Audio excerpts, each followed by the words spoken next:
Mes parents sont arrivés en Suisse dans les années 60 et j'avais 2 ans quand je suis arrivé. Ma formation de base, école obligatoire. Et ensuite, j'avais vraiment pas envie de faire d'études et j'étais attiré par la musique déjà. Ouais. Disons à partir de 9 ans, 9-10 ans, où j'avais vraiment senti qu'il y avait vraiment, j'allais dire, une liberté et puis une expression. Voilà, c'est ça, simplement. J'ai senti qu'on peut s'exprimer à travers un art, et là c'était la musique qui a pris le dessus. J'ai fait mes études au Conservatoire de Fribourg, j'ai fait mes études au Conservatoire de Montreux. Je suis parti à Boston, aux USA, pour des formations aussi également. Et puis je me suis complété en faisant encore des études à la Société suisse de pédagogie musicale pour être sûr que j'avais les bagages qu'il fallait et les diplômes que je n'avais pas appris dans d'autres études. J'écoute toutes sortes de musique. Ça dépend de l'humeur du jour et du moment. J'ai pas vraiment une musique que je n'écoute pas, je suis très curieux. Par contre, la musique que je joue beaucoup, c'est le jazz, qui me donne une expression beaucoup plus libre. Et puis, le jazz, c'est quand même, j'allais dire, presque de la composition instantanée sur le moment. J'ai des périodes où j'écris la musique, soit pour la chanson française, ou soit pour un disque de jazz, voilà, on a déjà fait des expériences, d'autres pour des compagnies de danse aussi.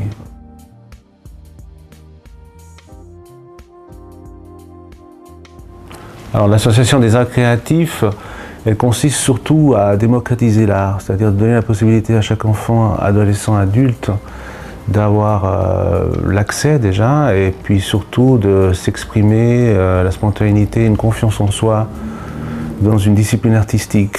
Nous avons la danse, la photographie, la céramique, le dessin, la peinture, donc la musique, je crois que j'ai dit, voilà, toute une panoplie d'ateliers. Nous avons 4 sponsors privés, d'année en année, qui nous sponsorisent cette école. Et il y a aussi donc la ville de Nyon qui nous soutient par des locaux. En contrepartie, nous soutenons des jeunes de 10 ans à 16 ans. Non, je crois que les deux sont complémentaires. C'est juste, j'ai remarqué que c'était l'outil de travail qui change. Hein. Par exemple, si on prend une page blanche musique ou une toile, l'outil, soit c'est le pinceau, soit c'est la plume, mais je trouve qu'il n'y a pas grande différence sur le travail, sur la composition, sur la réalisation, si on veut bien.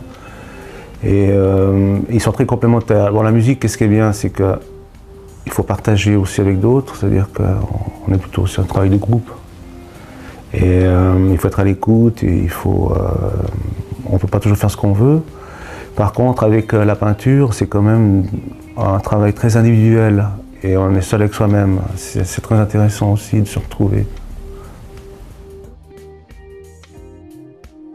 L'inspiration, elle vient de tous les jours, je veux dire, avec les gens qui nous entourent, avec des rencontres qu'on apprécie et d'autres moins. Je crois que ça dépend vraiment du climat, du moment. L'inspiration, elle vient de là, c'est tous les jours, quoi. C'est les rencontres.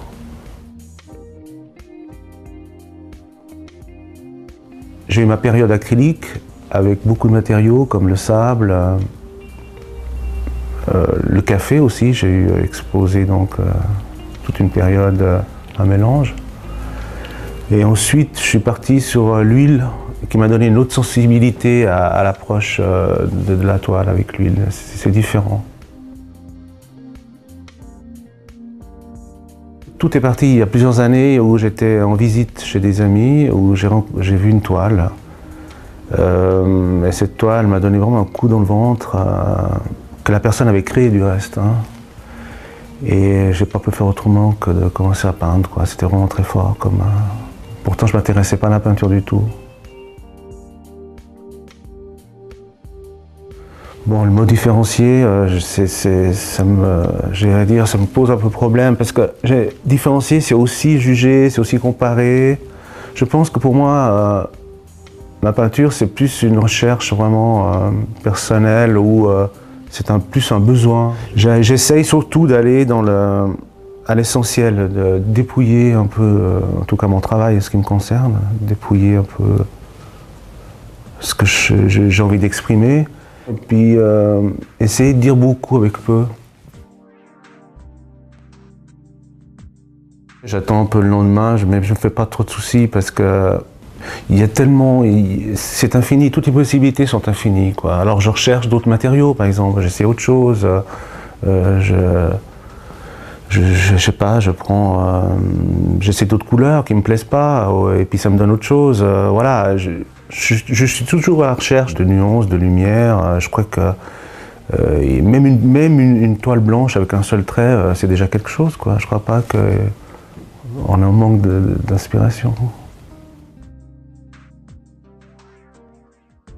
Les périodes, c'est les rencontres, c'est vraiment les rencontres, quoi. C'est vraiment l'humeur du moment et puis surtout l'apprentissage de la vie, c'est de partager, c'est de voir avec les gens. Je crois que la peinture, c'est pas une technique, qu'une technique et puis on se met à peindre et puis on est coupé du monde. Je crois que si on peint, c'est parce qu'on a quelque chose à voir avec ce qui nous entoure et ce qui nous touche.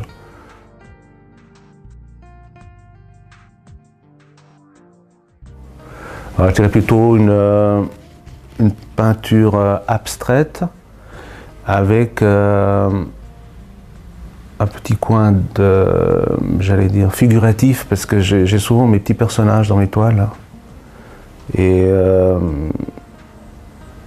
très urbaine aussi.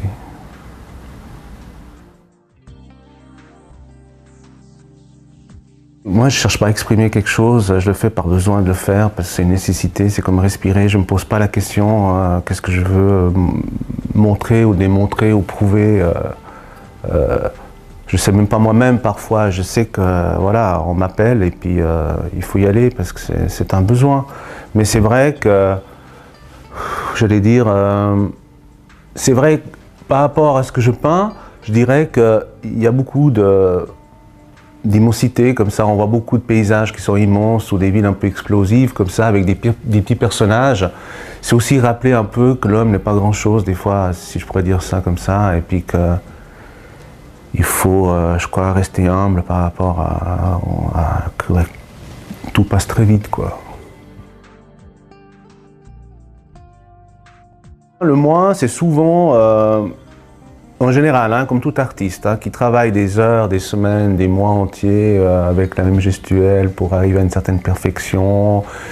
Et puis essayer aussi de partager son travail, hein, voilà, dire voilà, on a fait cette construction, on a fait ça, qu'est-ce que vous en pensez? C'est vraiment aussi de donner quelque chose à quelqu'un d'autre, aussi d'une construction, quoi.